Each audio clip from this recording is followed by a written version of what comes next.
Hello friends, welcome again on my YouTube channel. और आज हम चर्चा करेंगे HCF यानी कि महत्तम समापवर्तक। तो महत्तम समापवर्तक क्या होता है, हम परिभाषा से समझते हैं। तो HCF यानी कि हाईएस्ट कॉमन फैक्टर, या इसको हिंदी में कहते हैं महत्तम समापवर्तक। तो महत्तम समापवर्तक क्या होता है, हम परिभाषा समझते हैं। परिभाषा कहती है कि वह बड़ी से बड़ी संख्या जो दी गई संख्याओं को पूर्णतः विभाजित कर दे, उस संख्या को HCF कहते हैं। यानी कि HCF क्या होती है कि वह बड़ी से बड़ी संख्या होती है जो अपने जो संख्या दी होती है। जैसे कि अपने एग्जांपल है भी, हमें 12 और 24 का हमें HCF निकालना है। तो HCF क्या होता है कि वह बड़ी से बड़ी संख्या होती है जो इन दोनों को भाग कर दे। यानी कि वो संख्या जो होगी वो भाग के बाहर होगी और 12 भाग के अंदर होगा। तो फिर भाग करते कितना आएगा, शेषफल नीचे 0 आ जाएगा। ठीक है, ऐसे ही वो संख्या भाग के बाहर होगी और फिर हम 24 को भाग करेंगे उस संख्या से, तो शेषफल कितना आ जाएगा, 0 आ जाएगा। तो हमें ये संख्या निकालनी है। ये संख्या सेम संख्या होगी, ये संख्या क्या होगी, और ये संख्या सबसे बड़ी संख्या होगी जो इन दोनों को भाग कर दे। तो संख्या कैसे निकालते हैं, करते हैं हम इसको।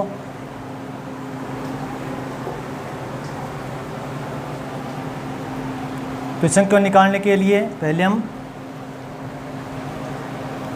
ऐसे करते हैं। तो इसके अंदर लिखें, पहले 12 लिखेंगे, दोनों नहीं लिखें, पहले एक लिखेंगे 12।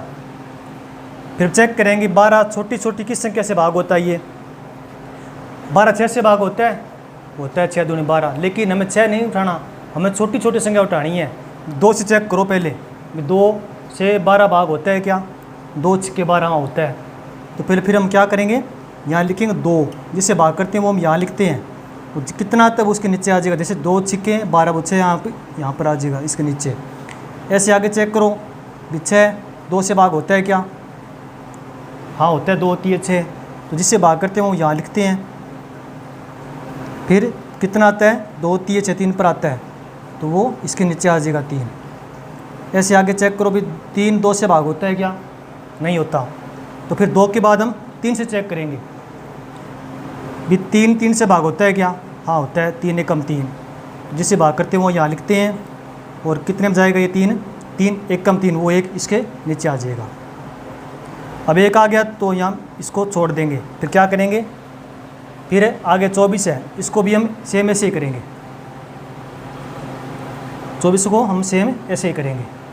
24 चेक करो, 24 2 से भाग जाता है क्या, 24 2 से भाग जाता है क्या, 2 1 2, 4 नीचे उतारा, 2 दूनी 4, 0 आ गया। 0 आ गया मतलब ये पूरा पूरा भाग जाता है। 24 2 से भाग जाता है तो कितने में जाता है, 12 पर जाता है। तो 2 हम यहाँ लिखेंगे, जिससे भाग करते हैं वो यहाँ लिखते हैं। कितना आया हमारा, 12 आया। यानी 12 2 24 होता है, तो वो 12 यहाँ आ जाएगा। ऐसे आगे 12 चेक करो, 2 से भाग जाता है क्या, आ जाता है, 2 6 12। 2 हम यहाँ लिखेंगे, कितना आता है, 2 6 12, तो वो 6 इसके नीचे लिख देंगे। ऐसे आगे भी 6 चेक करो, 2 से भाग जाता है क्या, हाँ जाता है, 2 3 6। 2 हम यहाँ लिखेंगे, फिर इसको ऐसे कर कर कितने पर जाता है, 3 पर जाता है, 3 इसके नीचे आ जाएगा, 2 3 6। ऐसे आगे चेक करो, 2 चल रहा है हमारा, फिर 2 से चेक करो भी 3 2 से भाग जाता है क्या, नहीं जाता। 2 के बाद फिर 3 से चेक करो भी 3 से 3 जाता है भाग क्या, हाँ जाता है, 3 1 3। तो हम 3 यहाँ लिखेंगे और कितने में जाता है वो इसके नीचे आ जाएगा, 3 1 3, वो 1 इसके नीचे आ जाएगा। ठीक है, तो फिर हम क्या करेंगे, इधर वाले है ना जो 12 के और इधर वाले जो 24 के हैं, उनको हम राइट कर लिए। इनको कहते हैं हम अभाज्य गुणनखंड। यानी ये 12 के क्या है, अभाज्य गुणनखंड है। और ऐसे ये 24 के ये क्या है, इधर वाले अभाज्य गुणनखंड है। इनको हम राइट कर लेंगे। तो इधर लिखते हैं हम इसको कि 12 के अभाज्य गुणनखंड क्या बने हमारे, वो यहाँ लिखेंगे।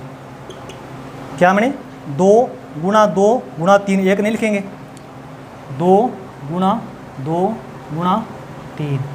ऐसी 24 के अभाज्य गुणनखंड क्या क्या बने, ये बने। इनको लिख देंगे हम यहाँ 24 लिख कर, क्या बने, 2 गुणा 2 गुणा 2 गुणा 3, 2 गुणा 2 गुणा 2 गुणा 3। ओके, फिर हम क्या करेंगे, इनमें जो कॉमन है ना, जो दोनों में आते हैं अभाज्य गुणनखंड, उनको हम नीचे राइट कर लेंगे, वही हमारा HCF होगा। उनकी गुणा कर लेंगे। फिर तो हमारा एच कैसे निकलेगा, इस दो इन दोनों में आ रहा है दो दोनों में ऐसे ही, ये दो भी इन दोनों में आ रहा है, 3 भी इन दोनों में आ रहा है, ठीक है, यानी एक दोनों में आने चाहिए, आ रहा है वो। तो ये 2 है, इनको एक करके लिख लेंगे, 2 आ रहा है दोनों में तो 2 यहाँ लिखेंगे, फिर आगे गुणा लगा लेगा हम, ऐसे ये 2 दोनों में आ रहा है तो वो 2 यहाँ लिख लेंगे गुणा, फिर आगे ये 3 दोनों में आ रहे हैं 3 यहाँ लिख लेंगे। अब इनके गुणा करते हैं हम, 2 दूनी 4, 4 तिये 12, तो हमारा एच क्या हो गया 12, ये हमारा आंसर है।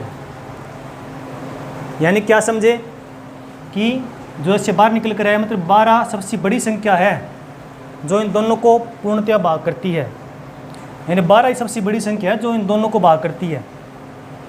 ओके, इससे छोटी संख्या हो सकती है, उससे हमें कोई मतलब नहीं है। 12 से छोटी संख्या 12 छोटी संख्या दोनों से भाग होती हो, कौन सी है, जैसे 4 है, 4 भी 12 छोटे 4 है, 4 दोनों को पूर्णतया भाग कर रहा है, लेकिन हमें 4 नहीं लेना। 6 भी दोनों को पूर्णतया भाग कर रहा है, जो 12 से छोटा है 6, उसको 6 को भी हमें नहीं लेना, हमें लेना बड़ी से बड़ी संख्या। तो बड़ी संख्या कौन सी है, वो 12 है, वो जो दोनों को पूर्णतया भाग कर रही है। तो ये हमारा एच निकल कर आया है, समझे। यानी एच वो होता है कि सबसे बड़ी संख्या जो दी गई संख्याओं को पूर्णतया भाग कर दे, वही हमारा एच होता है। ओके, तो इस तरह से हमने आज एच की चर्चा करी, आगे भी हम ऐसे ही चर्चा करते रहेंगे बेसिक नॉलेज की। तो इसलिए वीडियो को लाइक करो, कमेंट करो और शेयर करो, और साथ में चैनल को सब्सक्राइब करो। Thank you.